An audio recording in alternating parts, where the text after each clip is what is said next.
Hey there, guys. It's Isaac, And Aaron. and we're here to bring you this month's episode of Gay as in Stupid. This month's topic is kinda shitty, honestly. We're going to be talking about the bury your gays trope. Yeah, so basically we're talking about this because Isaac was really pissed at what the Voltron people did, even though neither of us watched that show, and then we started having a dialogue, and this is a huge ongoing issue, so We thought this was the perfect first episode topic, obviously. yeehaw. So bury your gays, you might also know it as dead lesbian syndrome, which isn't a term that's super common anymore, but it was used back in the 2000s. Bury your gays is a really shitty trope that is still popular to this day where, as it sounds, you're just burying your gay people by killing them off.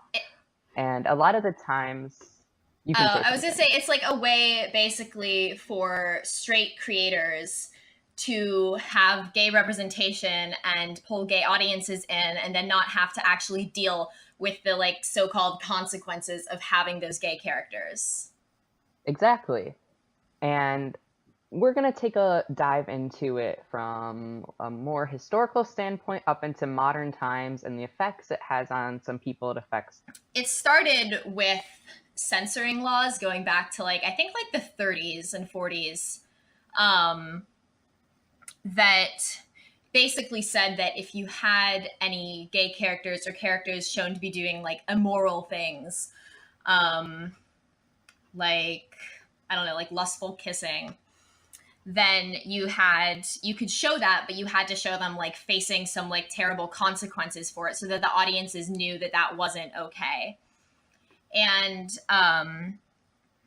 you see a lot of this in old lesbian pulp fiction, because lesbian women wanted to write books with characters like them that represented them and their experiences, but they couldn't publish them if they didn't include an epilogue or an ending of some kind where one or both of the women in the story was killed or ended up marrying a man or having a really tragic, depressing ending.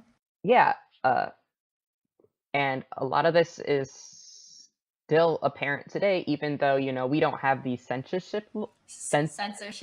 A lot of that still happens.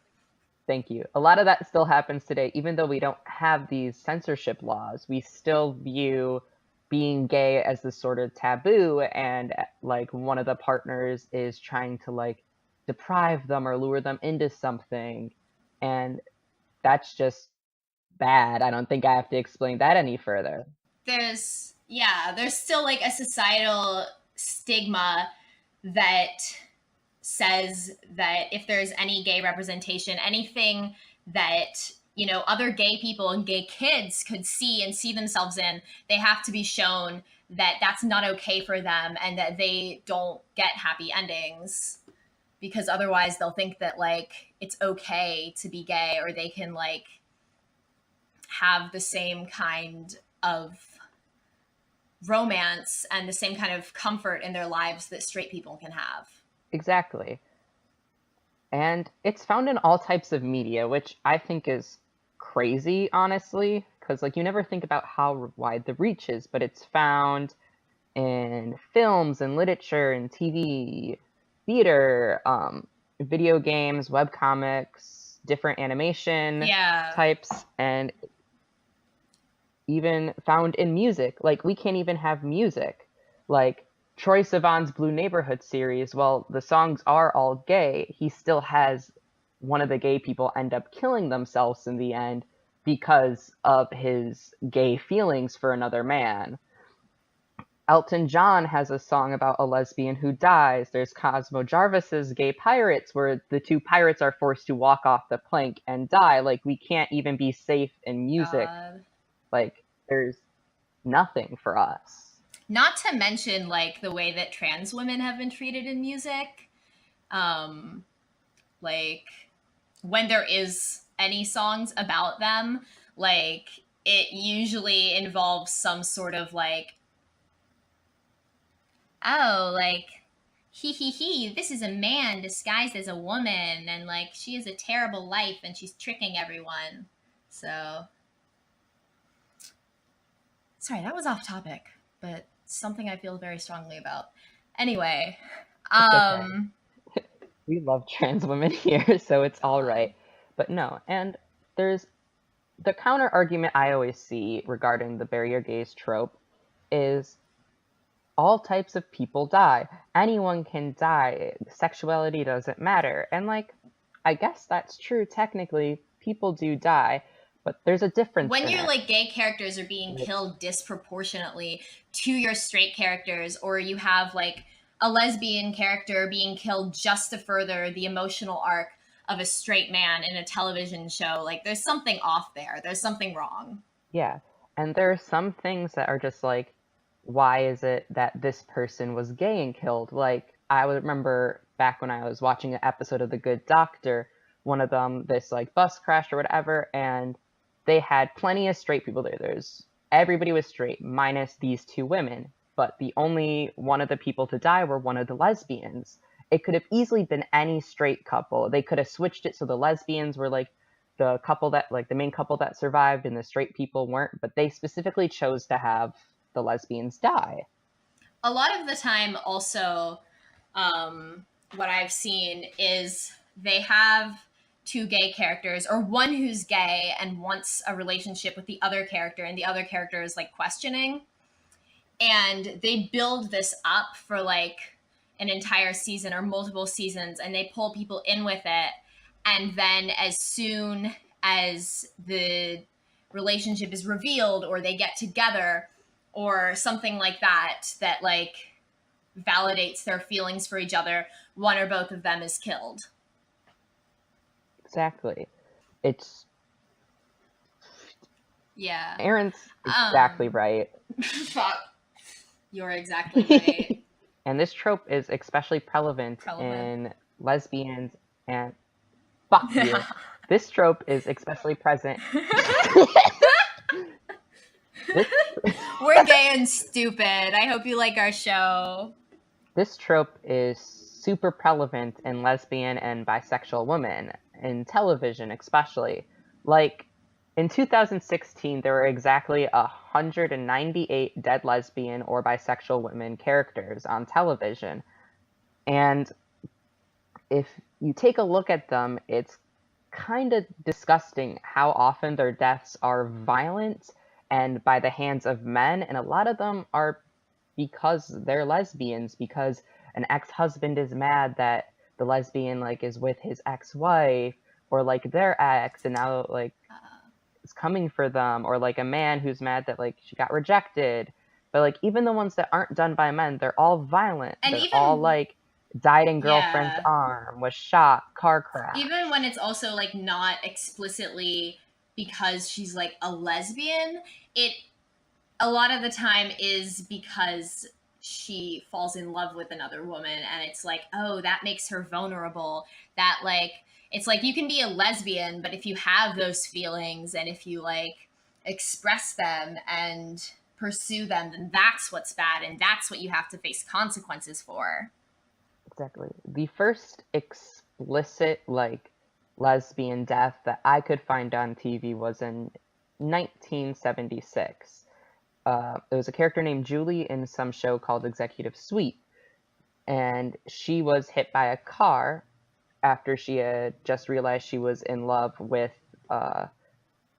some other woman and was chasing after her, and then she was just killed immediately, like moments after realizing she was in love with a woman. Vile!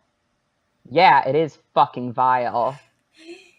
God. I was reading up on like the Hays Code, which was basically like moral censorship for TV and film, and it was implemented a little bit after the 20s, because when film was first becoming popular, people just went like buck wild basically, and they were making films about all this stuff that, you know, probably would be fine today, but was like super racy for the 20s.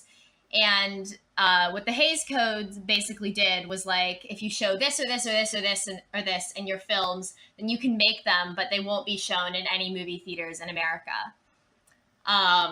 So one of the things on there was showing homosexual relationships. And I think around the like 70s to 80s, they really got more relaxed and people started ignoring them. And that's when we also started doing ratings for movies and television. And you'd have like a movie that like violated the Hays Code, and then the lead actor won an award for it and stuff like that. But even as they got more and more lax about all the other things that they deemed immoral, showing gay relationships was still something that was super strict and super cracked down on, and was considered totally reprehensible to show in anything.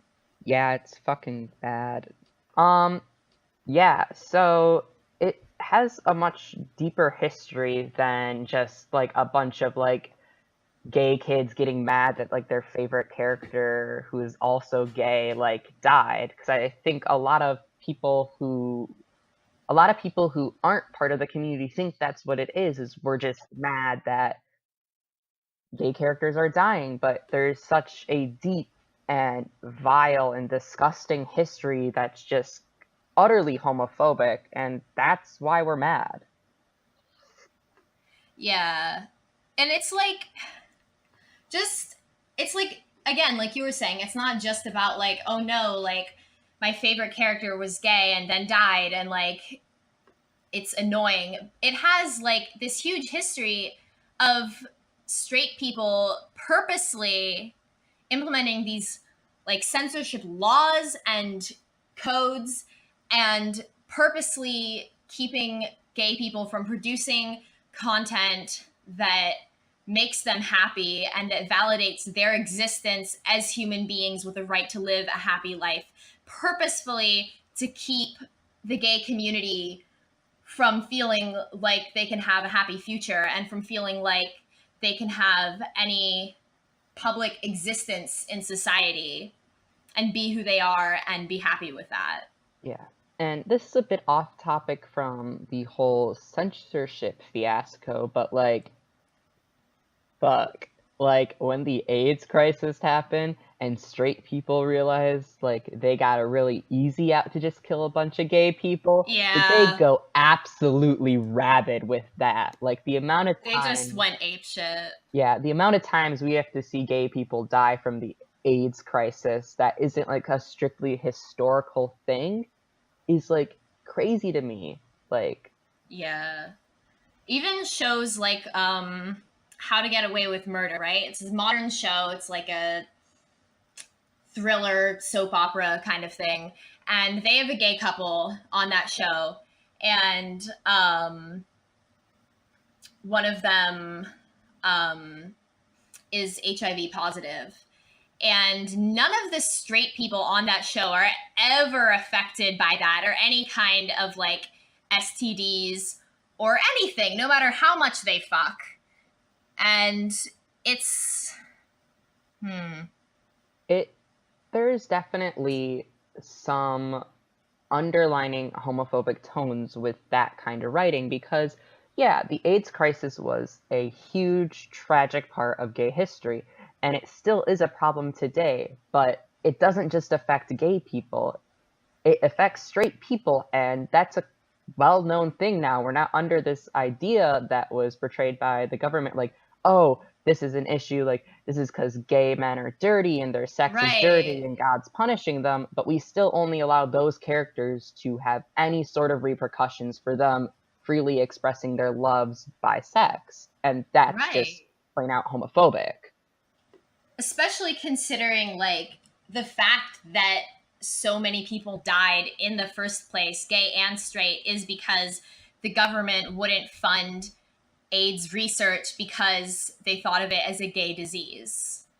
So it's really just like straight people constantly fueling themselves.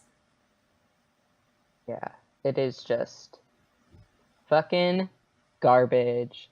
some straight ass bullshit. So now you guys kind of have an idea of where Aaron and I stand on this topic, but we thought it would be a good idea to reach out to some of our friends who might have been affected differently or it might have been more impactful to them. And we specifically reached out to some of our lesbian friends because we know this trope a lot of the time specifically targets women who love Yes. women.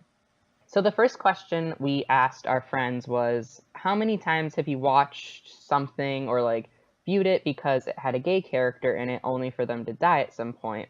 And I asked my friend Aggie, who is one of my favorite lesbians of all time. She's an absolute Unit. fuck Legend. me. Aggie, Star. yes. She's an absolute gem. And her response to that question was too many times. The first time was when I was about 12 years old, and the most recent was about a month ago.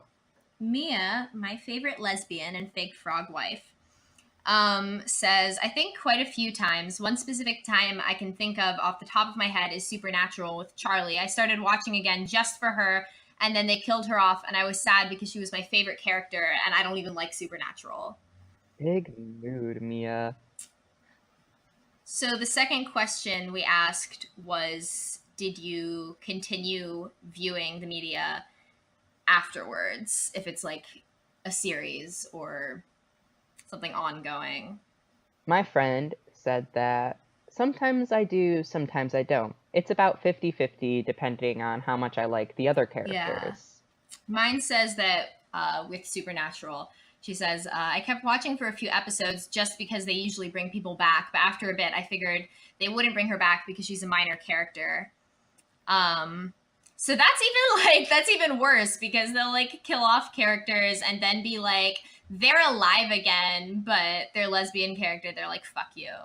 The next question we asked our friends was, how did this make you feel? And Aggie responded saying it made her deeply upset, highly betrayed.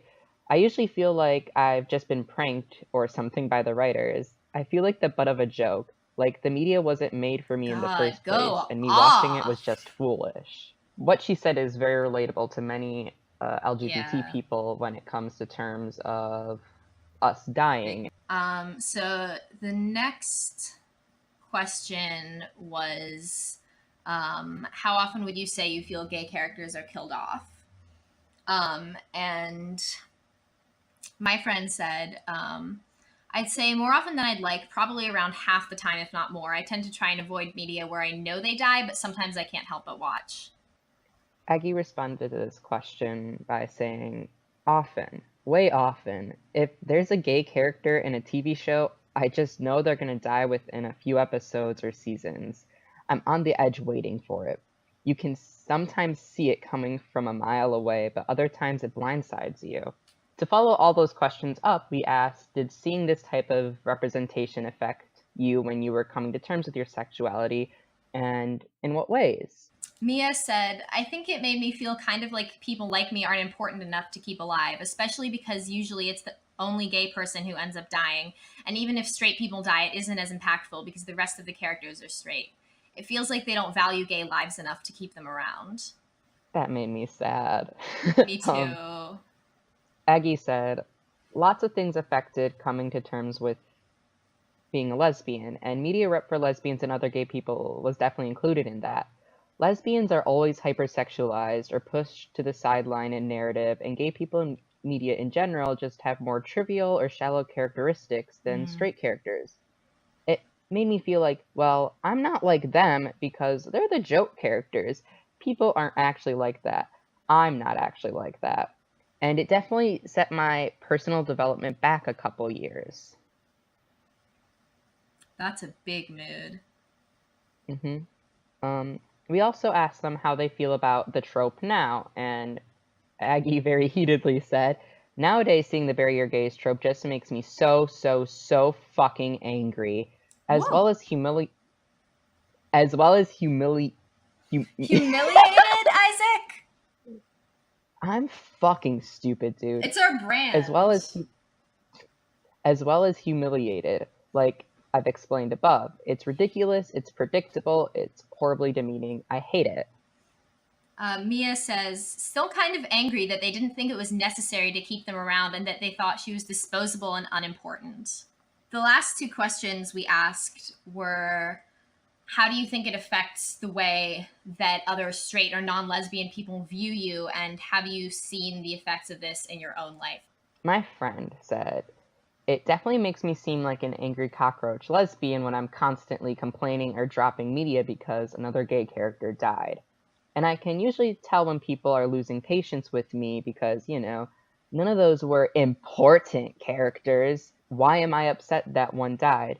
Oh, he was gay? Honestly, that doesn't mean he can't die. Get over it. Stuff like that. I'm really on the edge when people start talking about gay characters or lesbian characters, like, at all. And I also love gay media, but as soon as a gay character is introduced, I'm instantly so stressed and worried that I'm going to get tricked again. And 8 times out of 10, I am. That made me really sad. God. Mia said, I think it makes them think of lesbians as disposable and only important if they specifically contribute to large parts of the plot. So if there are lesbians in their lives who they aren't really close with, they feel as though they don't matter. Almost every gay person who talks about a TV show or movie with a lesbian that I've ever seen has been met with the question, do they die? And even as a joke, it's disheartening to think about how often it's had to have happened for it to become a joke. Their answers, their feelings aren't uncommon to gay, lesbian, and bi youth who are consuming media thinking that they're finally going to see themselves. Even though they were talking about their lesbian experiences as a gay man, I found their feelings extremely relatable because that's exactly how I feel. And knowing that these feelings are so common within our community is just heartbreaking. Like, this shouldn't be the norm. We shouldn't go into something that's supposed to be for us and just know we're going to be tricked and then actually being tricked. It's not fair. It's dehumanizing and angering, and it just is disheartening. It's isolating. It makes you Absolutely. feel like you it makes you feel like you'd be lucky to have the kind of future that you want to have and the kind of future that straight people never have to worry about having. I also think with film and TV specifically, even though the Hays Code isn't really in use anymore, the effects of it are still very prevalent. Like, it's the fact that it's so difficult for gay people to work in the film industry as directors and as screenwriters, that most of the time they can't even write actual gay content. They can't write about people like them, and they can't tell stories about people like them. And it's so difficult that even when we do get a decent story featuring gay characters, it's usually written by a straight person, and there's usually many straight people involved in its creation in roles that gay people should have filled. Absolutely. That's one of the nuances about Love, Simon, because that's a different can of worms, but that's also why movies like Love, Simon are important, because it showed gay teens that they could have a happy ending. They could have this cheesy romance that they want, and they don't have to be sad or dead. And then, like, at the same time, it's a story written by a straight person and the lead actor is straight. But it's also still this important piece of representation that we don't really get very often. It's sad that that's all we get. Yeah. It's great we have it, but it shouldn't be the only thing we've had in so long, when our community is still getting blacklisted and told their movies and books and TV shows will never sell because there's gay people in them and nobody's like you. They're not going to want that, and we shut them down. We shouldn't have to compromise when we are telling our stories and when we are trying to share our stories with people like us. Exactly. Gay people are alive and happy and are creating, and we should really highlight that. Exactly. Well, I think that's a good wrap up for this month's episode, don't you think, Aaron? Yeah, I think so. All right. Well, we've been the Gay and stupid. Yes, we have been gay and stupid. We are gay and stupid. Always 100%. If you want to keep up to date with this podcast, you can find us on Tumblr at gayasinstupidpodcast or Twitter at gayasinstupid. You can find our podcast on iTunes or YouTube. And be sure to check out our Tumblr post for this month's episode, because not only will it have links to all of our other social media and places you can find us and keep up to date, but it will also have this month's LGBT recommendations from Aaron and I, where we highlight some of our favorite LGBT content that we think others would really enjoy. And that'll be like a regular, like once a month thing. So Yeah. Keep an eye out. And we'll try to go all media types and everything, but yeah. Whoa. Hope you enjoyed, and we'll see you next month with and we'll see you next month with another gay and stupid podcast.